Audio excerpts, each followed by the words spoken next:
ये क्या बता पाएंगे अली की अली का मकाम क्या है? आओ सुनो, सुन्नी बताता है हैदर कर्रार को वो क्या मानता है। तुम्हें मालूम नहीं है हैदर कर्रार हमारे लिए क्या मकाम रखते हैं। ए मेरे अजीज, आज ही मैंने जुमा में कहा हमारा सिलसिला नबी तक उस वक्त तक नहीं पहुंचता जब तक हम अली का नाम नहीं लेते। वो बाबे इल्म हैं। आओ मैं तुम्हें बताता हूँ, शियों से अली की फजीलत सुनते हो, सुन्नी से सुन के सुनो।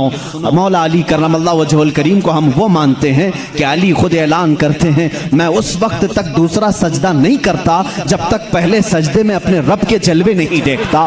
हम उस अली को तस्लीम करते हैं जो कहता है कि कुरान की पूरी तफसीर तो दूर की बात है, सूरह फातिहा की अगर मैं तफसीर लिखने बैठ जाऊं तो 70 ऊंटों को बोझल करना पड़ जाएगा। हम उस हैदर कर्रार को तस्लीम करते हैं जो जिब्राइल अमीन आकर उनके बारगाह में सवाल करते हैं, ए अली तुम कहते हो हर चीज का जवाब देते हो, हर चीज तुम्हें मालूम है, बताओ इस वक्त जिब्राइल कहाँ है? कौन पूछ रहा है? जिब्राइल पूछ रहे हैं। मौला अली ऊपर देखते हैं, दाएं बाएं नीचे देखा और मुस्कुरा कर कहा मैंने देख लिया सब जगह जिब्राइल कहीं नहीं दिखते, और अगर वो कहीं नहीं है तो शायद सवाल करने वाला ही जिब्राइल है। मौला अली करमल्लाह वजहुल करीम वो सहाबी हैं जिन्होंने जिब्राइल को अपने मजमे में पहचाना। हम सुन्नी इन बातों को तस्लीम करते हैं। और मेरे आका सल्लल्लाहु अलैहि वसल्लम ने बरमला ये ऐलान फरमाया था, मन कुन्तु मौला हो फहादा अलीयुन मौला, मैं जिसका आका हूँ अली उसका आका है। हमने जब नबी को कह दिया सबसे औला व आला हमारा नबी, जहाँ हम अपने नबी को आका समझते हैं, मेरे नबी के फरमान के मुताबिक मौला को भी हम अली को भी अपना आका समझते हैं। हम सुन्नी अली करमल्लाह वजहुल करीम की निस्बत ये समझते हैं हमारे सिलसिले उस वक्त तक खत्म नहीं होते जब तक अली की बात ना हो। लेकिन तुम्हारी तरह नहीं खटमलो, हम तुम्हारी तरह से अली की फजीलत नहीं बयान करते जो ये कहते हैं अली रब्बुल अरबाब है, अली खालिक अल्लाह है, मुआज़ अल्लाह रब्बिल आलमीन। हम वो बातें नहीं कहते जो तुम कहते हो कि नबूवत असल अली को मिलने वाली थी, अली सो रहे थे तो जिब्राइल भूल कर मोहम्मद को दे गए। हम वो फजीलत नहीं बयान करते। हम तो कहते हैं मौला अली करमल्लाह वजहुल करीम को कि इन्हें जो कुछ भी फजीलत मिली है वो रसूलुल्लाह के शरफ से मिली है, मेरे आका की निस्बत से भी मिली है। अली अली इसलिए है कि जब पैदा हुए थे तो रसूलुल्लाह का लुआबे पाक पिया था। अली इसलिए अली हैं। अली की अपनी फजीलत उनकी साथी नहीं है, ये मेरे आका की अता की हुई है। रसूल करीम सल्लल्लाहु तआला अलैहि वसल्लम के लिए हैदर कर्रार उस वक्त खड़े हुए थे जब सारे मक्का वालों ने इनकार किया था, जब पूरे मजमे में हुजूर अकरम सल्लल्लाहु अलैहि वसल्लम ऐलान फरमा रहे थे है कोई मेरे दीन की तकवीयत के लिए खड़ा होगा। मजमे में बड़े बड़े लोग थे, लेकिन 9 साल की उम्र में अली मुर्तदा खड़े होते हैं, कहते हैं ए मोहम्मद सल्लल्लाहु अलैहि वसल्लम मैं मानता हूँ आप अल्लाह के रसूल हैं। यह पहला मुसलमान था जो पूरे मक्का में बरमला कहता है ऐ नबी जो तुम आए हो दीन लेकर के वह सच्चा दीन है। मेरे नबी ने यह नहीं कहा 9 साल का बच्चा इतने बड़े दीन की कहां लेकर यह जिम्मेदारी चलेगा, नहीं, मेरे आका ने उसी दिन दुआ के लिए हाथ उठाया, ऐ मौला इस 9 साल बच्चे की टांगों में कुव्वत अता कर दे। उस कुव्वत का आलम यह है, अल्लाह अल्लाह, खैबर की जंग में चलो, हैदर कर्रार की शुजाअत देखो। खैबर की जंग हो रही है, यहूदियों का ऐसा किला जिस पर उन्हें नाज था कि पूरी दुनिया की सुपर पावर मिलकर के भी उनके किले को तोड़ नहीं सकती, मगर मेरे नबी तशरीफ ले गए हैं। किले का मुहासरा हो चुका था, जंग नहीं हो पा रही थी, यहूदी ऊपर से तीर फेंकते थे, सहाबा पीछे हट जाते थे। एक रात मेरे आका सल्लल्लाहु अलैहि वसल्लम सहाबा की इस पसपाई को देख करके ऐलान करते हैं, ए सहाबा आज सो जाओ, आज सो जाओ, कल सुबह होने दो, मैं ये झंडा उसके हाथ में दूंगा जिसको अल्लाह भी पसंद करता है, उसका नबी भी पसंद करता है। सहाबा कहते हैं हुजूर का इतना फरमाना था, नींद किसको आए, नींद किसको आए। मेरे आका के इस फरमान पर सारे सहाबा जागते रहे, पता नहीं सुबह झंडा किसके हाथ में होगा। मजमे में सुबह फजर के बाद सारे जमा थे, हुजूर सल्लल्लाहु अलैहि वसल्लम झंडा लेकर खड़े हैं कि आज का अलम, आज के खैबर का अलम उसके हाथ में दिया जाएगा जो अल्लाह और उसके रसूल को महबूब है। हुजूर ने सब जगह नजरें दौड़ाई, उसके बाद सहाबा कहते मेरा नाम होगा, मेरा नाम होगा। अचानक मेरे आका की जुबान से निकला, अली इब्ने अबी तालिब कहाँ है? उस वक्त वह मजमे में भी नहीं थे, मजमे में भी नहीं थे। कहा या रसूल अल्लाह सल्लल्लाहु अलैहि वसल्लम, कल रात बीमार हो गए, बुखार आया है, आंखें लाल हो गई हैं, आशूबे चश्म, आंखें बहने की बीमारी आती है, आशूबे चश्म आ गया है, आंखें लाल हो गई हैं, आंखें बहुत ज्यादा दुख रही हैं, इसलिए सोए हैं। कहा जाओ उठा लाओ, जाओ उठा लाओ। उठ करके आए, उसी हालत में आए, बुखार ज्यादा बदन है, आंखें तप रही हैं और आंखों से पानी रवा है। मेरे आका सल्लल्लाहु अलैहि वसल्लम ने वो अलम हैदर कर्रार के हाथ में दिया। कहा अली जाओ, आज की फतह अल्लाह ने तुम्हारे नाम लिखी है। किसी सहाबी ने ये नहीं कहा इतनी बड़ी जंग का अलम बीमार के हाथ में दिया, आशूबे चश्म के हाथ में दिया, नहीं। सहाबा का ये यकीन था जिसके हाथ में मेरे आका परचम पकड़ा है, पूरी दुनिया उलट पलट हो जाएगी, फतह उसके कदमों में ही होगी। देखा भी सहाबा ने। हजरत अली करमल्लाहु वजहुल करीम उस दिन बीमार थे। अल्लाह अल्लाह, बीमार का हाल जब ये है तो फिर सेहत का हाल क्या होगा। हैदर कर्रार ललकारते हुए खैबर के यहूदियों को पुकार रहे हैं, आ जाओ, जिसकी माँ ने जन्म दिया है वो मेरे सामने आए। उस वक्त एक मरहब नामी बड़ा यहूदी था जिसको नाज था कि वो 1000 से अकेला लड़ सकता है, अकेला लड़ सकता है। वो गरजते हुए आया, है कोई आज मुसलमानों में जो मेरे मुकाबले में आए? हज़रत अली करमल्लाहु वजहुल करीम ने एक ही जवाब दिया, पूरा शेर मुझे याद नहीं, कहा अनल्लज़ी सम्मा का हैदरा, ऐ आदमी तू मेरे सामने आया है, आजा, मेरी माँ ने मेरा नाम हैदर रखा है। हैदर किसे कहते हैं तफसील में जाऊंगा, अरबी की खुसूसियत पर बड़ी लंबी बहस हो जाएगी। अरबी में सिर्फ शेर के लिए 1000 लफ्ज आते हैं। शेर के लिए असद भी कहते हैं, गजनफर भी कहते हैं। शेर को जो है जैसे इंग्लिश में लायन है, टाइगर है, थोड़ी थोड़ी सी तकसीम के बाद अरबी में शेर को असद भी कहते हैं, गजनफर भी कहते हैं, अब्बास भी कहते हैं, हैदर भी कहते हैं, कई नाम आते हैं। लेकिन शेर सब एक ही तरह के नहीं होते हैं, शेर सब एक ही तरह के नहीं होते। हैदर उस शेर को कहते हैं जो बार बार पलट करके हमला करता, कभी हार नहीं मानता, पछाड़ता वो। हैदर कर्रार अली करमल्लाहु वजहुल करीम उस मरहब के पास आए और इस जंग का पांसा उसी वक्त पलटा। थोड़ी ही देर के बाद वो गुर्राते हुए जैसी आया, आपने अपनी तलवार से उसके सर पर मारा, जिसकी वजह से उसका सर 2 टुकड़े होकर जमीन पर आया। मरहब वो यहूदियों का रईस सरदार चंद सानेहात में, चंद लम्हात में जमीन पर आया। उस वक्त पूरे मुसलमानों ने नारे तकबीर बुलंद की थी। सबसे पहला जो कत्ल बदर में भी हुआ था वह हैदर कर्रार ने ही फरमाया था। अली करमल्लाहु वजहुल करीम ने वहां पर अब्द वुद को मारा था। और हर जंग में मेरे आका सल्लल्लाहु अलैहि वसल्लम अपना नायब बना करके जिसे भेजते हैं। हम सुन्नी उस फजीलत के कायल हैं, हम उस फजीलत के कायल हैं। मौला अली करमल्लाहु वजहुल करीम के साथ इतना ही नहीं, 9 साल की उम्र में मेरे आका ने जो दुआ दी उनको, उस दुआ का समरा ये है, फतह हो गया खैबर, लेकिन उसका दरवाजा जो था वो इतना भारी था कि 40 सहाबा मिलकर उसे हिला रहे थे, हिल नहीं रहा था। 40 सहाबा, मैं समझता हूं उस वक्त के सहाबी की एक ताकत, एक सहाबी की ताकत आज के 100 बॉडी बिल्डर की ताकत होगी। आज के जो 100 बॉडी बिल्डर, एक कच्चे बॉडी बिल्डर नहीं, जो अच्छे बॉडी बिल्डर हैं, उनकी 100 जवानों की ताकत के बराबर एक सहाबी की ताकत होगी। उस जमाने के 40 सहाबा खैबर के फाटक को हिला रहे थे, नहीं हिल रहा था। सबों ने फिर यही कहा, अली को बुलाओ, अली को बुलाओ। साहबा ने हजरत अली को बुलाया। बुखार ज़दा है, आशुबे चश्म है, मरहब को अभी मार करके आया है। साहबा ने कहा फाटक हिलता नहीं। हजरत अली करमल्लाहु वजहुल करीम एक हाथ में अलम पकड़े हुए थे, एक हाथ में परचम है, दूसरे हाथ से आपने उस फाटक को, उस दरवाजे को धक्का दिया। साहबा कहते हैं हमने देखा गैबी ताकत पता नहीं अली के अंदर कहां से आई थी, वो एक हाथ से हिला और तकरीबन 40 गज दूर जाकर के गिरा। वो हैदर कर्रार की ताकत है।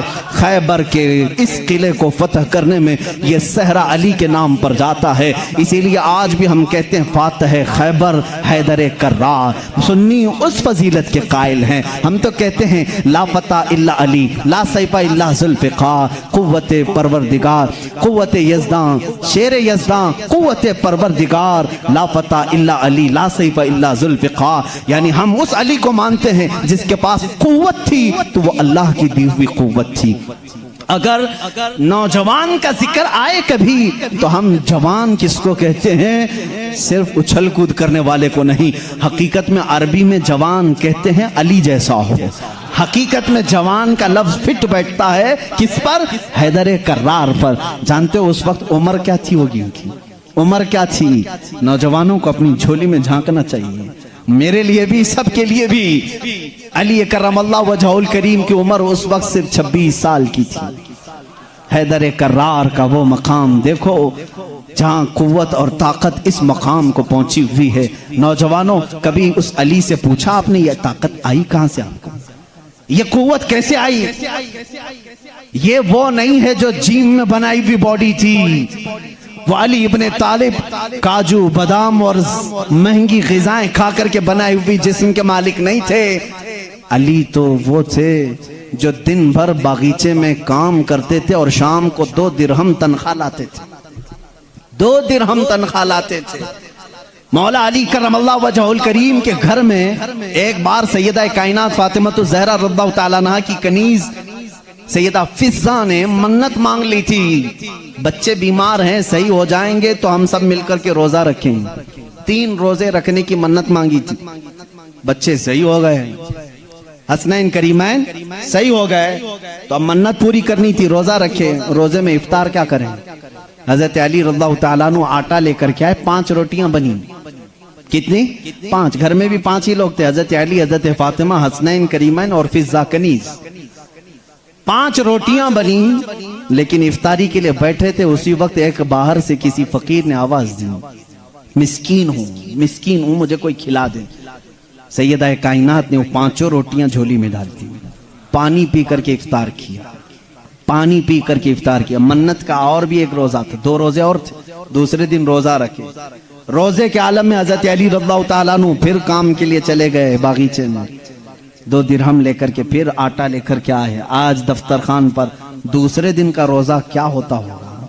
यहाँ पहले दिन के रोजे में चक्कर आते हैं, दूसरे दिन के रोजे पर दस्तरखान पे फिर 5 ही रोटियां थी। एक यतीम बच्चा आकर खड़ा हो गया, कहा अहले बैत का घराना है, कोई मुझे खिला सकता है? सैयदा कायनात ने पूरी 5 रोटियां दी थी, एक दे देते, 4 रख लेते, पूरी दे दी। पानी पी करके रोजा रखे। तीसरा भी रोजा था, तीसरे दिन भी काम करने के लिए, तीसरे दिन भी आए और फिर 5 रोटियां बनी। आज इफ्तार के लिए बैठे थे तो जेल से छूटा हुआ एक कैदी आ गया। पहले दिन मिस्कीन आया, दूसरे दिन यतीम आया, तीसरे दिन एक कैदी आया, कहा बड़े दिन हो गए अच्छा खाना खा करके, मैं कहीं और क्यों जाऊं, मैंने सोचा अली के घर जाऊं, यहां से कुछ तो मिल ही जाएगा। 5 रोटियां फिर उठा के दे दी। 3 दिन रोजा भी और इफ्तार भी नहीं। क्या हालत होगी? हैदर कर्रार की ताकत को तुम महसूस नहीं कर सकते। सेम वही चीज जो उस्मान गनी की दौलत नहीं समझ सकते, इसी तरह हैदर कर्रार की ताकत भी समझ में नहीं आएगी। उनका कैलकुलेशन नहीं हो पाएगा माल का, और इनको तोलने वाला कोई वजन नहीं हो सकेगा। हैदर कर्रार की ताकत क्या थी, मैं समझता हूं कोई वजन उनको तोल नहीं सकेगा। उस दिन भी बगैर इफ्तार किए पानी पर थे, लेकिन पेट पीठ से लग गया है। बच्चे किनारे बैठे हैं, रसूल करीम सल्लल्लाहु ताला अलैहि वसल्लम घर में आए, बात करने की सकत नहीं थी। हुजूर ने पूछा ये क्या हाल है? हुजूर अकरम सल्लल्लाहु अलैहि वसल्लम अभी पूछ रहे थे, जिब्राइल आयत लेकर आ गए, युतइमून अत्ताम अला हुब्बिही मिस्कीनन व यतीमन व असीरा। ऐ रसूल, ये वो घराना है जो अल्लाह की मोहब्बत में कभी मिस्कीन को खिलाता है, कभी यतीम को खिलाता है और कभी कैदी को खिलाता है। और अल्लाह इनका इम्तिहान ले रहा था। ऐ रसूल, जन्नत से इनके लिए दस्तरखान भेजा गया है। खाने नेमत उनके घर में उतरा, जन्नत से खाना आया। खाना खाने के बाद जानते हो जिब्राइल अमीन ने बताया, या रसूल अल्लाह सल्लल्लाहु अलैहि वसल्लम कह दें मुबारक हो अली, मुबारक हो फातिमा, वो मिस्कीन आया एक दिन, यतीम आया एक दिन, कैदी आया, वो कोई यतीम कोई मिस्कीन कोई कैदी नहीं था, वो तो अल्लाह के फरिश्ते थे जो अहले बैत का इम्तिहान ले रहे थे। अहले बैत इम्तिहान में कामयाब हो गए। अली करमल्लाहु वजहुल करीम का हाल वो है। मैंने एक वाक़या पढ़ा था, हजरत उस्मान गनी ने एक दिन दावत की थी हुजूर सल्लल्लाहु अलैहि वसल्लम की।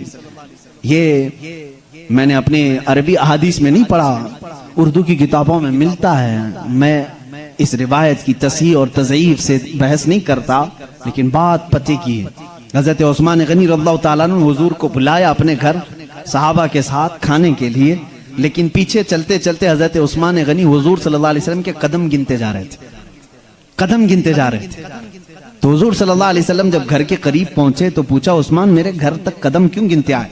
कहा, या रसूल अल्लाह सल्लल्लाहु अलैहि वसल्लम, उस्मान की ये ख्वाहिश है कि आज आप मेरे घर तशरीफ लाएं, जितने कदम मेरे घर तक आपके पड़े हर कदम के बदले एक गुलाम आजाद करूं। उस जमाने में एक गुलाम को आजाद करना, फिर मैं बताऊं, इस जमाने के 1 लाख रुपए देने के बराबर है। इस जमाने के 1 लाख देने के बराबर है। कदम कितने पड़े होंगे, उतने गुलाम हजरत उस्मान गनी ने आजाद कर दिए। हुजूर की शान से जियाफत की। ये हजरत अली भी उस दावत में थे। घर आए तो आप गमगीन थे। गमगीन क्यों ना हो, नेकियों में सबकत हासिल करने का जज्बा हर एक को होना चाहिए। काश मेरे पास माल होता तो मैं भी ऐसी दावत करता। सैयदा कायनात फातिमा ज़हरा ने महसूस कर लिया। पूछा, क्यों गमगीन है? कहा, उस्मान ने ऐसी दावत की, हुजूर के हर कदम के बदले गुलाम आजाद किए। हजरत फातिमा ने कहा, जाएं आप भी दावत दें। हुजूर सल्लल्लाहु अलैहि वसल्लम को आप भी बुलाएं, आप भी कदम गिन कर क्या आए। कहा, फातिमा हमारे पास माल कहाँ, हम इतना माल कहां से खैरात करेंगे, कहां खर्चा करेंगे। हजरत फातिमा का तवक्कुल देखो, कहती हैं, ए अली हम बड़े नहीं तो क्या हुआ, हमारा अल्लाह बहुत बड़ा है, अल्लाह बहुत बड़ा है, इंतजाम करेगा रब ताला। हजरत अली ने यह भी नहीं कहा औरत की बात सुनकर के कहां जाएं, वो दुख्तरे रसूल थी, यकीन किया और गए। आका कल वहां गए थे, आज हमारे यहाँ आ जाए। हुजूर सल्लल्लाहु अलैहि वसल्लम ने दावत कबूल फरमा ली। सहाबा को कहा, चलो साथ चल। हजरत अली गिनते गए कदम। फातिमा ने कहा है, गिनते हुए घर तक आए। हजरत अली रज़ियल्लाहु ताला अन्हु जब घर पर पहुंचे तो हजरत फातिमा से पूछा, क्या बनाया है? कहा, छोटा सा हांडी में जो कुछ भी है बना लिया। हुजूर अकरम सल्लल्लाहु ताला अलैहि वसल्लम की बारगाह में खाना पेश किया गया। जो था सहाबा खाते रहे। उस दस्तरखान पर जितने सहाबा आए सब खाए, उस हांडी का खाना खत्म ही नहीं होता। मेरे आका सल्लल्लाहु ताला अलैहि वसल्लम मुस्कुराने लगे। ऐ सहाबा, जानते हो इस हंडिया में जो आज तुमने खाया है ये जन्नत का खान है। फातिमा की ख्वाहिश पर रब्बे जुल जलाल ने नेमते जन्नत उतारी है। बात इतनी सुनी, हज़रत अली करमल्लाहु वजहुल करीम खुश हो गए। फातिमा तेरी बात पर अल्लाह ने हमारी लाज रख ली। दावत शानदार हुई, लेकिन कदम मैंने गिने इतने इतने हो गए हैं, गुलाम कहाँ आजाद करें। हज़रत फातिमा ने मुसल्ला बिछाया और सजदे में चली गई। ए मौला, तूने मेरी लाज रख ली, मैंने तेरे रसूल की जियाफत की। मेरे शोहरे नामदार अली का दिल रख ले। इनकी ख्वाहिश थी कि हर कदम रसूल पर एक गुलाम आजाद करें। हैसियत नहीं है मेरे मौला। वो दुआ करती रही। थोड़ी देर के बाद हुजूर सल्लल्लाहु अलैहि वसल्लम ने बाहर से तलब किया, अली कहाँ हैं, फातिमा कहाँ हैं?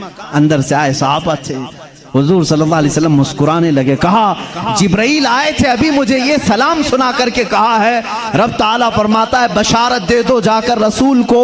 फातिमा ने दुआ किया, अली ने रसूल के कदम गिने, अल्लाह ने हुजूर के हर कदम के बदले एक एक जहन्नमी को आजाद कर दिया है। उस्मान गनी ने दुनिया के गुलाम आजाद किए थे, मौला ने अली का दिल रखने के लिए जहन्नमियों को आजाद किया है। हम उस अली की फजीलत को मानते हैं जिसका दिल रखने के लिए मौला जहन्नम से गुलामों को आजाद कर दे। हैदर कर्रार का घर मामूली घर नहीं है। जिस घर में हजरत अली रहते थे, जानते हैं हुजूर सल्लल्लाहु अलैहि वसल्लम पर वही कहां कहां उतरती थी। जंग में हैं जिब्राइल आ जाते थे, पहाड़ पर हैं जिब्राइल आ जाते थे, मस्जिद नबवी में हैं जिब्राइल आ जाते थे, वही लेकर आते थे, आयतें लेकर के आते थे। उनके लिए वक्त, कभी रात में आए बिस्तर आयशा पर हैं, आ गए जिब्राइल अमीन आयतें लेकर के, हुजूर मस्जिद नबवी पे मुसल्ले पे हैं, आयतें आ गई, नमाज की हालत में हैं, आयतें आ गई। जिब्राइल अमीन का काम ही था आयतें लेकर के आना, जिब्राइल अमीन का काम ही था आयतें लेकर के आना।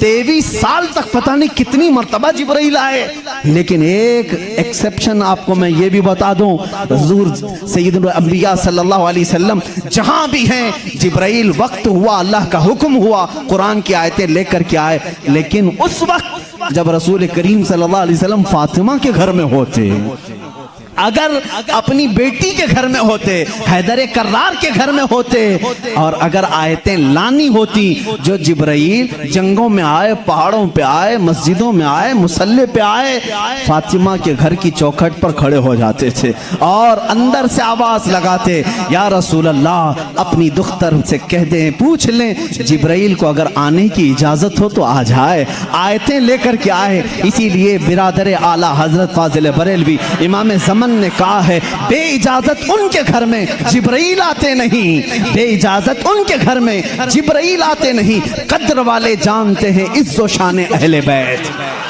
हम तो जानते हैं अहले बैत किसे कहते हैं, हम तो दामाने अहले बैत के लिए तो दुआ करते हैं। शेख सादी ने हमें ये दुआ सिखाई है, खुदाया बहक़ बनी फातिमा के बरकौल ईमा कुनम खातिमा, अगर दावतम रद कुनी वर कबूल, मनो दस्त दामाने आले रसूल।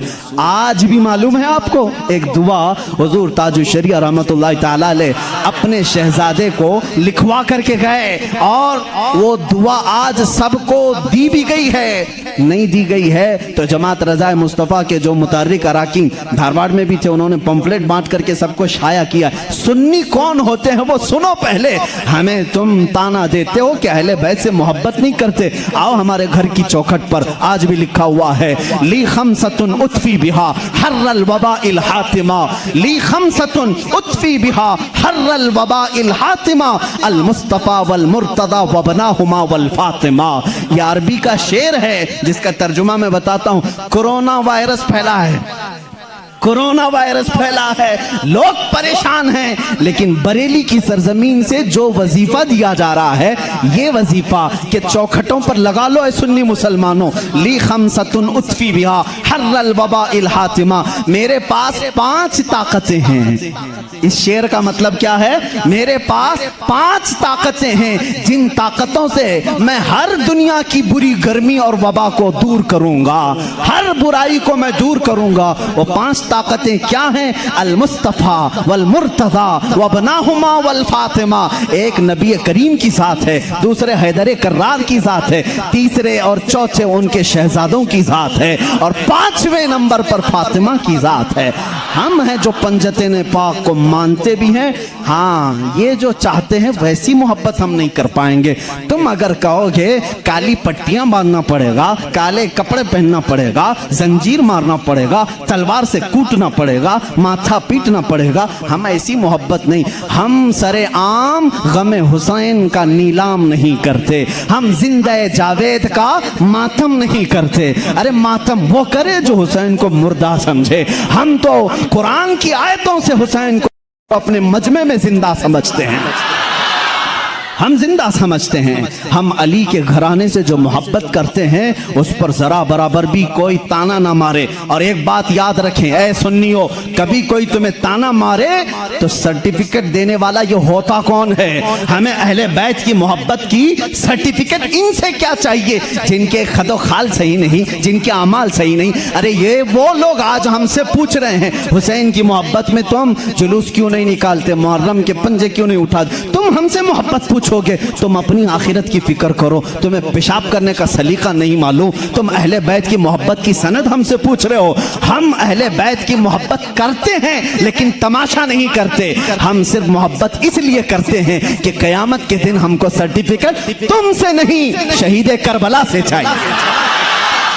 हुसैन से चाहिए, अली के घराने से चाहिए। चलो देखेंगे क़यामत के दिन हुसैन आज़म के साथ वो खड़े होंगे कि हम खड़े होंगे। हमारा यकीन है, हमने मिशन हुसैन को ख़त्म नहीं किया है, हैदर कर्रार की ज़िंदगी को ख़त्म नहीं किया है, उस निस्बत को लेकर के आज तक चल रहे हैं। कादरी सिलसिले में बैत होने वाले जाओ अपना शजरा पढ़ करके देख लो, रसूल तक उसी वक्त पहुँचते हो जब हैदर कर्रार का नाम लेते हो। सोहरवर्दी सिलसिले में बैत होने वालों जाओ अपना शजरा पढ़ करके देखो, तुम्हारा सिलसिला हैदर कर्रार से होकर के ही हुजूर तक पहुंचता है न। और जितने सलासिल हैं, सिलसिला अशरफिया में बैत होने वालों, सिलसिला बरकातिया में बैत होने वालों, सिलसिला निजामिया में बैत होने वालों, हम सुन्नियों का कोई सिलसिला मदीने तक उस वक्त नहीं पहुंचता जब तक बाबुल इल्म अली से होकर नहीं पहुंचता। इसलिए कि मेरे आका ने फरमाया भी है, अन्ना मदीनतुल इल्मी व अलीयुन बाबुहा, मैं इल्म का शहर हूं और अली उसका। सब सुन्नियों को मालूम है, बताने की जरूरत भी नहीं। अली उसका। भला दरवाजा छोड़कर कोई रसूल के शहर में दाखिल कैसे होगा? दाखिल कैसे होगा? दरवाजा छोड़ के कहां से आएगा? ऊपर से आएगा, नीचे से आएगा, दरवाजे से जाएगा। हम अली को दरवाज़े शहर रसूल कहते हैं। ए लोगों, तुम ताना क्या दोगे हमको? अली अकरम अल्लाह वजहुल करीम की हम उस फजीलत के कायल हैं जिसमें आप कहते हैं कि जो भी हुजूर के पास आएगा उसे 2 बार मेरे पास आना पड़ेगा।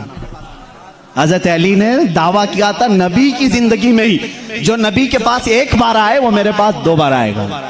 नबी के पास 1 बार आए, मेरे पास 2 बार आए। कुछ लोग जाकर शिकायत किए, अली तो ऐसा कह रहे, इससे लग रहा है नबी से बढ़कर की फजीलत हो गई। हुजूर ने बुलाया, अली तुमने ऐसा कहा या रसूल अल्लाह, बेअदबी के लिए नहीं, बड़ा बनने के लिए नहीं, आपके फरमान ही के मुताबिक। आपने फरमाया मैं मदीना हूँ इल्म का, मैं शहर हूं और अली उसका दरवाजा। जब भी आपके पास कोई आएगा दरवाजे से 1 बार आएगा और फिर वापस दरवाजे से जाएगा, आएगा दरवाजे से, जाएगा दरवाजे से। इसीलिए हम कहते हैं ईमान अली से होके जाएगा और निकलना हो तो अली से भी निकल जाएगा। जिसको निकलना है वो अली को छोड़े तो निकल जाएगा, दरवाजे से बाहर चला जाएगा। हम उस फजीलत के कायल हैं। हैदर कर्रार की मोहब्बत हमारे लिए ईमान का दर्जा रखती है, ईमान का दर्जा रखती है, क्योंकि मेरे आका सल्लल्लाहु अलैहि वसल्लम ने फरमाया जो आले मोहम्मद की मोहब्बत में मरा उसे शहादत की मौत है। सुन्नी अहले बैत से मोहब्बत करते हैं कितने? अली करमल्लाहु वजहुल करीम की ज़ात को मैं पूरा बयान नहीं कर सका। ये वो नौजवान है जो 9 साल की उम्र में इस्लाम का अलम उठाने की तैयारी में है। 9 साल के बच्चे आज हमारे कहाँ हैं? पूछो। आज मैं दावत देता हूँ, कितने नौजवान खड़े होंगे नामूसे रिसालत के लिए, मेरे आका सल्लल्लाहु ताला अलैहि वसल्लम की अजमत के लिए। तो यहाँ पर बहुत सारे वो होंगे जो बगल झांक रहे हैं। मेरे मजमे की बात नहीं कर रहा हूँ, जमाने की बात कर रहा हूँ। मेरा मजमा तो अल्हम्दुलिल्लाह अल्लाह ने चुन करके भेजा है, इसलिए कि जिसके पेट में दर्द होता है वो कभी मेरे मजमे में आता भी नहीं है। मुझे इस चीज का कोई सरोकार भी नहीं, मैं कभी उन लोगों से उलझता भी नहीं। बहुत सारे लोग हैं जिनको तकलीफ है, मैं उनसे उलझता नहीं, इसलिए कि हमारी निस्बतें बहुत बड़ों से हैं, हमारी निस्बतें बहुत बड़ों से हैं। और अगर आज ही मुझे कोई हमारा बच्चा कह रहा था फलां ऐसे आपको गाली दे रहा है, फलां ऐसे, हजारों मोहब्बत करने वाले एक नजर का टीका तो होना ही चाहिए, कोई तकलीफ की बात नहीं। पूरे सारे मोहब्बत करें, ऐसा तो अल्लाह ने अपने नबी के साथ नहीं किया, अपने नबी के साथ नहीं किया। एक बार हजरत यहया नबी हैं, दुआ किया उन्होंने, ऐ अल्लाह सब नबियों को तूने कुछ न कुछ अता किया, मेरे लिए अता कर कि कोई भी मुझे बुरा कहने वाला ना हो। हजरत यहया ने ये दुआ की। जानते हैं जवाब में अल्लाह ने क्या फरमाया? ऐ यहया, जो चीज मैंने खुद अपने लिए नहीं रखी, जो चीज खुद मैंने अपने लिए नहीं रखी वो तुझे कैसे तू? अल्लाह ताला को भी गालियां देने वाले मौजूद हैं कि नहीं? अल्लाह के शान में बुरे कलमात कहने वाले आज बहुत सारे हैं। तो ये बात समझ करके चलो, आज बहुत सारों को कोसने वाले हैं। यहाँ पर हजरत अली की बात आई है, अभी आखिरी दिन है, मैं बड़ी माजरत के साथ, मुल्ला बाड़े वाले आप संभाल लो, इसलिए कि करबला होने वाला है 2 दिन के बाद, थोड़ा सा वक्त लगेगा। हैदर कर्रार रज़ियल्लाहु ताला इनकी जात को लेकर और हजरत अमीर मुआविया की जात को लेकर टकराते हैं और सुन्नियों के अकीदे को खराब करने की कोशिश करते हैं। सुन्नियों के अकीदों को खराब करने की कोशिश करते हैं। एक तरफ हजरत अली और हजरत मुआविया, जंगें हुई हैं इनके दरमियान, लेकिन वो इज्तिहादी खताएं थी। उस वक्त जो हालात थे उसकी वजह से हो गई आपस में, लेकिन दोनों सहाबी रसूल हैं। सुन्नी ये मानता है कि दोनों सहाबी रसूल। हजरत अमीर मुआविया की शान में भी कहोगे तो ईमान हाथ से जाएगा, क्योंकि उनके लिए भी हदीसें आई हैं। और हजरत अली करमल्लाहु वजहुल करीम वो तो दामादे रसूल हैं, रसूल करीम सल्लल्लाहु तआला अलैहि वसल्लम के जानिसार साहबा उस वक्त खड़े हुए हैं जब कोई नहीं था। हजरत अली रज़ियल्लाहु तआला अन्हु की फजीलत बयान से बाहर है। इनकी शान में एक जुमला भी नहीं कह सकते, उनकी शान में भी नहीं। जो उनके साथ मामलात हुए, मुझे हैरत होती है, गली नुक्कड़ में घूमने वाला नौजवान व्हाट्सएप में, फेसबुक में मुनाजरे कर रहा है, मुआविया बागी थे, अली हक पर थे, जालिम फैसला वो करेगा जो उन दोनों से बड़ा होगा। बात सही है? हजरत अमीर मुआविया हो, हजरत अली करमल्लाहु वजहुल करीम हो, इन दोनों का अगर फैसला आए तो कौन फैसला करेगा? जो इन दोनों से बड़ा होगा, वो मोहम्मदुर रसूलुल्लाह की जात है, मेरे आका सल्लल्लाहु अलैहि वसल्लम की जात है और अल्लाह रब्बुल इज्जत है। उन दोनों के अगर आपसी कुछ मामला थे भी, तो तू कौन सा चूहा है जो उनके बारे में अपनी राय देता है? हाँ, बाज वो हैं खारजी किसे कहते हैं, जो हजरत अली की शान में बकवास करते हैं। ये जालिम यजीदी हैं, आज भी हैं उनकी औलाद में कुछ लोग। औलाद का मतलब उनके जानशीन उस अलम को उठाए हुए हैं जो यजीद उठाया हुआ था, वो हजरत अली के खिलाफ भौंकते हैं। कुछ हैं जो हजरत अमीर मुआविया की शान में भौंकते हैं, ये शिया हैं, वो खारजी। लेकिन अल्हम्दुलिल्लाह अल्लाह का बड़ा एहसान है, इन दोनों की नापाकियों से हमें बचाकर मौला ने दोनों की मोहब्बत में हमें अता किया। अहले सुन्नत व जमात वो हैं जो मुआविया की शान को भी समझते हैं और हैदर कर्रार की शान को भी समझते हैं। हम इन झगड़ों में क्यों पड़े? क़यामत के दिन हमारी नमाजों के बारे में हमसे पूछा जाएगा, जंगे जमल जंगे सिफ़्फ़ीन के बारे में नहीं पूछा जाएगा। बताओ, कहीं किसी किताब में लिखा गया है क़यामत के दिन अल्लाह तुमसे उठाएगा और पूछेगा अली और मुआविया के दरमियान जंगे जमल क्यों हुई थी, जंगे सिफ़्फ़ीन क्यों हुई थी? तुमसे पूछा जाएगा, मुझसे पूछा जाए, उनका मामला है, अल्लाह उनसे पूछेगा। मियां तू डर, तुझे तेरी नमाज के बारे में पूछा जाएगा, तुझे तेरे अमल के बारे में पूछा जाएगा। अपना सब कुछ भूल करके वो सहाबा के बारे में जुबान दराजी कर रहा है। इसलिए बचो, ये राफिजियों के फैलाए हुए जरासीम से अपने माशरे को बचाओ। नौजवानों को भी मैं तलकीन करता हूं, जब ऐसी बहसें आए तो वहां से उठ जाना, इसलिए कि शैतान तुम्हें गारत करने जा रहा है, तुम्हें बर्बाद करने जा रहा है। ऐसे झूठे और जाली पीर भी आए हैं जो अहले बैत की मोहब्बत का राग अलापते हैं, लेकिन उनके अंदर अली की मोहब्बत उतनी नहीं, बल्कि मुआविया की दुश्मनी कूट कूट के भरी। वो सिर्फ ये चाहते हैं कि हजरत अमीर मुआविया को काफिर साबित कर दें, बागी साबित कर दें। भोले भाले मुसलमानों को यूं बताएं, देखो यजीद उनका बेटा था, हुसैन को कत्ल किया, बेटे ने किया तो क्या हुआ? हजरत नूह अलैहिस्सलाम का बेटा भी काफिर निकला, क्या अल्लाह के नबी को ताना दोगे? अबू जहल दुश्मन रसूल था, लेकिन बेटे इकरमा सहाबी रसूल थे। बाप की गलती बेटे को नहीं, बेटे की गलती बाप को नहीं दी जाएगी। हजरत अमीर मुआविया उस वक्त इंतकाल कर चुके थे जब करबला के वाकयात हुए थे, नहीं थे हजरत अमीर मुआविया रज़ियल्लाहु ताला। तो इन बहसों में ना पड़ो। मुसलमानों से मुझे बड़ी हैरत होती है, जिनको हलाल और हराम अभी नहीं मालूम, जिनको नमाज में कितने फर्ज है वो नहीं मालूम, अरे वजू के तरीके नहीं मालूम, गुस्ल का तरीका नहीं मालूम, तयम्मुम का मसला पूछ लो तो आंखें ऊपर चली जाएं। ये मसाइल जो बेसिक हैं ये नहीं जानते। मुआविया की शान में बकवास, अली की शान में बकवास, और जंगे जमल क्यों हुई थी, जंगे सिफ़्फ़ीन क्यों हुई थी, ये बहस छेड़ के बैठे। आज इन तमाम बहसों से अपने आप को दूर कर लो। कुछ लोग वो हैं जो अभी सैयदना अबू बकर सिद्दीक और सैयदा फातिमा तो ज़हरा के दरमियान जो मामलात हुए उसको लेकर के पड़े हुए हैं। यहां पर भी मैं यही कहूंगा, ऐ सुन्नी मुसलमानों, इन इख्तिलाफी बहसों से अपने आप को दूर कर लो। सैयदना अबू बकर सिद्दीक, ये मसला मैं अब छेड़ूंगा नहीं अपने इस मजमे में। हजरत फातिमा तो ज़हरा रज़ियल्लाहु ताला अन्हा के दरमियान क्या हुआ था, क्यों शक में डालते हो 1400 साल बाद आने वालों? हज़रत फ़ातिमा रसूल करीम सल्लल्लाहु अलैहि वसल्लम का बगीचा लेने गई थी जब हज़रत अबू बकर खलीफा थे, जो बाग़े फदक था। हज़रत अबू बकर सिद्दीक ने ये कहा, मैंने हुजूर से ये हदीस सुनी है कि नबी की विरासत नहीं बढ़ती, किसी भी नबी की विरासत नहीं बढ़ती, जो नबी छोड़ जाते हैं वो पूरी उम्मत के लिए सदका है। उन्होंने जो हदीस सुनी वो बयान कर दी। हज़रत फ़ातिमा रज़ियल्लाहु ताला अन्हा वापस आ गई, एक बागीचे को लेकर के दोनों के दरमियान बात हुई।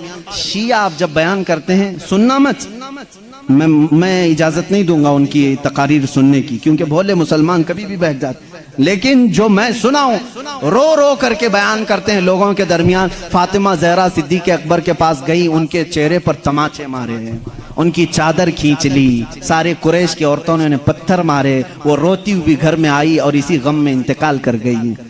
उनको शहीदा कहते हैं कि उनको कत्ल किया गया। ये झूठे किस्से गढ़ करके मुसलमानों को तबाह करना चाहते हैं। ए नादानो, तुम्हें क्या मालूम सिद्दीक़ अकबर रसूल करीम सल्लल्लाहु अलैहि वसल्लम के घर वालों से कितनी मोहब्बत करते थे, कितना अदब करते थे। जिंदगी भर अपनी खिलाफत पे जब तक थे, वो बाग की जो भी इनकम होती थी वो सब अहले बैत पे खर्चा करते थे, अहले बैत पे खर्चा करते थे। लेकिन जो उसूल था रसूल करीम की हदीस का वो उन्होंने सुनाया। अब यहाँ एक अकीदा भी सुना दूं मैं आपको। अकीदा भी सिद्दीक़ अकबर हुजूर सल्लल्लाहु अलैहि वसल्लम का वो बगीचा दे देते हैं। हुजूर की वफात के बाद हुजूर के बेटे बेटियों में वारिसों में कौन था? सिर्फ हजरत फातिमा थी। तो उन्होंने आयत कुरान की पढ़ी कि बाप की विरासत बेटी को मिलती है, तो वो पूछने के लिए गई थी। लेकिन जब हजरत अबू बकर ने बता दिया नबी की विरासत नहीं बढ़ती, आम लोगों की विरासत बढ़ती, नबी की विरासत नहीं बढ़ती, हजरत फातिमा वापस आ गई। मामला इतना ही है, हम सुन्नी इतना ही कहते हैं, ये भोगते हैं। सिद्दीक़ अकबर की शान में गलीज़ अल्फाज कहते हैं। मैं तुम्हें बताऊं, हजरत अबू बकर ने एक इसके साथ अकीदा भी दिया, मैं मर जाऊं, मैं अगर मर जाऊं, अगर 1000 रुपए छोड़ा हूं, मेरे बच्चे हैं तो उसमें डिवाइड हो जाए, बेटे को इतना बेटियों को इतना। आप में से कोई फौत हो जाए, आपकी औलाद को बांटा जाएगा कि नहीं बांटा? लेकिन मुझे बताओ, मैं जिंदा हूं अभी और मेरी विरासत अगर मेरे औलाद में बांटने के लिए आ जाओगे तो इसको विरासत नहीं कहते, इसको क्या कहते हैं? विरासत नहीं कहते। शरीयत कहती है विरासत मौत के बाद ही होगी। शरीयत क्या कहती है? विरासत वफात के बाद ही होगी। सिद्दीक़ अकबर ने यह हमें अकीदा दिया है, विरासत उसकी बटे जो फौत हो चुका। हम तो रसूलुल्लाह को कब्र में जिंदा तस्लीम करते हैं, वो बाहयात हैं, अपनी बरज़खी जिंदगी में उनकी विरासत नहीं बांटी जाएगी। और यही से शरीयत हमें यह भी अकीदा देती है, हम कोई भी हो, हमारे इंतकाल के बाद हमारी बीवियों को इख्तियार है इद्दत गुजारने के बाद दूसरे से निकाह कर सकती है। वो बेवा को इजाजत है, मैं मर जाऊं, आप में से कोई फौत हो जाए, बीवियों को इख्तियार है इद्दत गुजारने के बाद दूसरे से निकाह कर सकती हैं। लेकिन शरीयत का कानून है, रसूलुल्लाह की जितनी बीवियां हैं पूरी उम्र भर कभी कोई दूसरा उनसे निकाह नहीं कर सकता, इसलिए कि उसूल है जिंदा शौहर की मौजूदगी में कोई दूसरा निकाह नहीं कर सकता। रसूल पाक अपनी कब्र में जिंदा हैं, इन अज़वाज मुतहरात के निकाह का ताल्लुक कब्र अतहर में भी बाकी है। इसीलिए तो हजरत सिद्दीक़ा आयशा फरमाती हैं, जब रसूल करीम सल्लल्लाहु अलैहि वसल्लम दफन हुए हुजरे में, वो जाती थी हुजरे की सफाई करती थी। हजरत अबू बकर का इंतकाल हुआ, उसी हुजरे में दफन हुए, वो जाती थी हुजरे की सफाई करती थी। कौन? हजरत आयशा। और एक अकीदा मैं देता हूँ, हजरत आयशा का हुजरा था, कमरे की चाबी उनके पास थी। हुजूर उनके क्या थे? सबको मालूम है ना, हजरत आयशा के क्या थे? शौहर थे। और हजरत अबू बकर हजरत आयशा के क्या थे? बाप थे। अब तीसरे नंबर पर हजरत उमर आए, कब्र में दफन किए। उसके बाद हजरत आयशा ने वो चाबी दूसरों के हवाले कर दी। फिर अंदर हुजरे में नहीं जाती थी, खुद नहीं जाती थी कचरा झाड़ना सफाई करने के लिए। पूछा गया क्यों नहीं जाती आप? इतने सालों तक जाती थी। कहती हैं मेरे शौहर रसूल करीम सल्लल्लाहु अलैहि वसल्लम थे, मेरे बाप अबू बकर सिद्दीक थे, दोनों मेरे लिए महरम थे, मैं उनके सामने जा सकती थी। जब से हजरत उमर दफन है, एक गैर महरम के सामने जाना हमारे लिए इजाजत नहीं। कोई उनसे पूछे उमर तो कब्र में है, आयशा जवाब देंगी, कब्र में हुआ तो क्या हुआ, उनकी जिंदगी भी जिंदों की तरह है। उन्होंने ये अकीदा दिया है। आयशा सिद्दीका उमर को जब जिंदा समझ करके हुजरे में नहीं जाती हैं तो रसूलुल्लाह की जिंदगी का हाल क्या होगा। तो जिंदा है वल्लाह, तो जिंदा है वल्लाह, मेरी चश्मे आलम से छुप जाने वाले हजरत उस्मान और हजरत अली की बात आज थी, मैं कंप्लीट कर दूं। मौला उस्मान, मौला हैदर कर्रार की दोनों की शहादत हुई है। हजरत उस्मान गनी की शहादत कुरान की तिलावत के वक्त हुई और हैदर कर्रार की शहादत रमजान के महीने में फजर की नमाज को चाहते हुए मस्जिद में शहादत हुई। एक का मेहराब है, दूसरे का कुरान है। कल क़यामत के दिन दोनों शहीदों के लिए कौन कौन खड़े होंगे? एक के लिए कुरान गवाही देगा, दूसरे के लिए मेहराब मस्जिद खड़ी होगी। अल्लाह अल्लाह, इनकी ये शान है। हैदर कर्रार की जिंदगी कहां से शुरू हुई, कहां खत्म हुई, देखा आपने? रिवायात ये बताती हैं हजरत अली की विलादत खाने काबा के अंदर हुई। इन रिवायात में अगरचे इख्तिलाफ है, लेकिन हजरत अली करमल्लाहु वजहुल करीम की विलादत अल्लाह के घर में हुई। और आप जब पैदा हुए, उनकी माँ फातिमा बिनते असद कहती हैं हजरत अली दूध नहीं पी रहे थे। पैदा होने के बाद दूध नहीं पी रहे थे, आंख भी नहीं खोल रहे थे। लोगों को ऐसा लगा माजूर बच्चा तो नहीं आ गया, बीमार बच्चा तो नहीं आ, पीता भी नहीं, आंख भी नहीं खोलता। ये बात हुजूर सल्लल्लाहु अलैहि वसल्लम को पहुंचाई गई। अभी ऐलान नबुव्वत नहीं फरमाया था मेरे आका ने। हुजूर अकरम सल्लल्लाहु अलैहि वसल्लम आए, उनकी माँ की गोद से खुद ले लिया। हुजूर सल्लल्लाहु अलैहि वसल्लम ने अपने गोद में लिया। अल्लाह के नबी सल्लल्लाहु अलैहि वसल्लम ने अपना मुंह से दहने मुबारक से लुआब निकालकर हजरत अली के मुंह में रखा। उंगली को उन्होंने चूसना शुरू कर दी। जो माँ के सीने से दूध नहीं पी रहे थे वो उंगुश्ते रसूल पीने लग गए। उस दिन हुजूर ने क्या पिलाया होगा वो तो हैदर कर्रार ही जाना। इसीलिए तो बाबुल इल्म कहा गया है। इसीलिए तो अली कहते हैं मैं सूरह फातिहा की तफसीर लिखूं तो 70 ऊंट बोझल होंगे। ये बरकत आई थी वो रसूल पाक की उंगली से, और चूसा तो पहली ग़िज़ा पेट में गई है रसूल पाक की उंगली से। और उसी वक्त थोड़ी ही देर के बाद आपने आंखें खोली। सबसे पहली जिंदगी में अगर किसी को आपने देखा तो चेहरे रसूल का, चेहरे रसूल।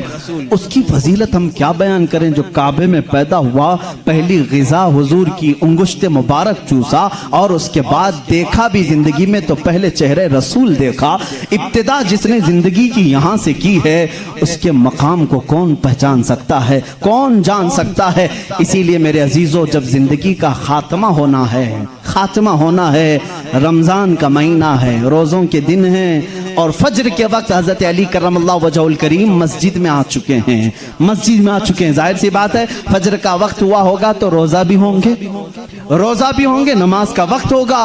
उसी वक्त एक अब्दुर्रहमान इब्ने मुलजिम नाम का खारजी कुत्ता आपके पीठ के पीछे से वार किया और जख्म इतना गहरा हो गया कि हजरत अली करमल्लाहु वजहुल करीम के सीने के बाहर से वो खंजर बाहर आया। कुछ भी आपको पिलाया जाता तो जख्मों के रास्ते से बाहर निकल जाता था। इतनी खतरनाक किस्म का खंजर उसने मारा और मुसल्ले पर आप गिर पड़े थे। हजरत अली करमल्लाहु वजहुल करीम की जिंदगी यहाँ से शुरू हुई। ए मुसलमानों, सोचो, जिसकी इब्तिदा खाने काबा से हुई और इख्तिताम महराब मस्जिद में हुई, उस अली की नमाजों का हाल क्या होगा। इसीलिए तो ये बात आई कि जिसकी जिंदगी काबे से शुरू हुई और महराब मस्जिद में खत्म हुई, तवज्जो चाहता हूं, जिसकी जिंदगी काबे से शुरू हुई, महराब मस्जिद में खत्म हुई। इसीलिए मौला भी ये नहीं चाहता था कि इस हैदर कर्रार की कभी नमाज कज़ा हो। एक बार रसूल पाक सल्लल्लाहु अलैहि वसल्लम उनके जानों पर सर रखकर सो रहे थे। असर की नमाज आपने नहीं पढ़ी थी, सूरज डूब गया था। जब मेरे आका बेदार हुए, रोने लगे, अली जिंदगी में पहली है नमाज जो कज़ा हुई, मौला कैसे कज़ा होने दे। मेरे आका सल्लल्लाहु अलैहि वसल्लम को हुक्म हुआ आप चाहें तो पलटाएं। मेरे आका ने इशारा किया, ऐ सूरज पलट जा, किसी और के लिए नहीं, सिर्फ अली की असर की नमाज के लिए। सिर्फ अली की असर की नमाज के लिए, वो भी असर जो सबसे आला खतर की है। आला हजरत ने फरमाया है उन्हें जान वापस लौटा दी सिद्दीक़ अकबर को और इन्हें नमाज वापस लौटा दी। हुजूर अकरम सल्लल्लाहु अलैहि वसल्लम ने लौटाया, हजरत अली करमल्लाहु वजहुल करीम ने अपनी नमाज मुकम्मल की, सूरज अपने मामूल के मुताबिक वापस फिर गुरूब हुआ। पूछो इस आज सूरज से, आज तक है किसी ने तुझे गुरूब होने के बाद लौटा दिया हो, लौटाया हो? तारीख हमें बता दें, कभी इस सूरज को किसी ने पलटाया हो? नहीं मेरे अजीजों, नमरूद ने इब्राहिम अलैहिस्सलाम के साथ मुनाजरा किया था। इब्राहिम अलैहिस्सलाम ने उस वक्त उसको ये बात कही थी, मैं तो उस खुदा को मानता हूं जो सूरज को मशरिक से निकालता है, मगरिब में डुबाता है। ऐ नमरूद, तेरे पास सबसे बड़ी ताकत हो तो जरा सूरज को पीछे से लौटा के दिखा, मगरिब से, पश्चिम से, वेस्ट से निकाल करके दिखा। नमरूद नहीं कर सका। आज के जमाने के नमरूद को भी मैं कहता हूं, अमेरिका लौटा के दिखा, रशिया लौटा के दिखा, यूरोप लौटा के दिखा। मिसाइल बहुत बनाए, पेट्रोट मिसाइल, पता नहीं पूरी दुनिया को तबाह करने के आले तुम्हारे पास हैं, लौटा के दिखाओ। नहीं लौटा के दिखाओगे, लौटाएंगी वो उंगलियां जो टूटी चटाई पर बैठती हैं, लौहे महफूज का मुताला करती हैं। मेरे आका सल्लल्लाहु तआला अलैहि वसल्लम की वो अंगुश्त शहादत सूरज की तरफ होनी थी कि सूरज आ गया। बाज मुहद्दिसीन ने फरमाया है सूरज रोजाना जो निकलता है वो आबो ताप के साथ निकलता है। मशरिक में जब निकलता है आबो ताप के साथ निकलता है। आला हज़रत का एक शेर भी है, इसकी तर्जुमानी आप करते हैं, फरमाते हैं उस दिन सूरज जो है हड़बड़ाते हुए बाहर आया था, यानी डर के बाहर आया था, इसलिए कि आज खिलाफे मामूल पहली मर्तबा इधर से निकाला गया है, इधर से निकाला। और बे टाइम की ये सारी फजीलत मेरे आका की है जरूर। उंगुश्त मुबारक उठी और सूरज पलट आया जरूर, लेकिन कभी ये नहीं देखा कि लौटाया किसके लिए गया था, किसके लिए? उसी अली करमल्लाहु वजहुल करीम के लिए। अल्लाह रब्बुल इज्जत ने उनकी नमाज को कज़ा होना गवारा नहीं फरमाया, इसलिए कि इनकी जिंदगी काबे से शुरू हुई है, मेहराब मस्जिद में खत्म हुई है। मुसलमानों, इनकी जिंदगी से इतना सीख जाओ कि हैदर कर्रार की नमाजें अल्लाह हमें अता कर दे। इसलिए कि जब वो नमाज में खड़े हो जाते तो ऐसा माँ हो जाते। एक बार आपकी पिंडली में तीर चुभ गया था, निकालने के लिए बड़ी तकलीफ थी, गोश्त साथ में आ सकता था, लोग निकालने जाते, आपको दर्द होता। लोगों ने फैसला किया जब अली नमाज में हो तो निकाल लिया जाए, अली नमाज में हो तो निकाल लिया जाए। हजरत अली नमाज के लिए खड़े हुए, लोगों ने खींच करके तीर निकाल लिया, उसके साथ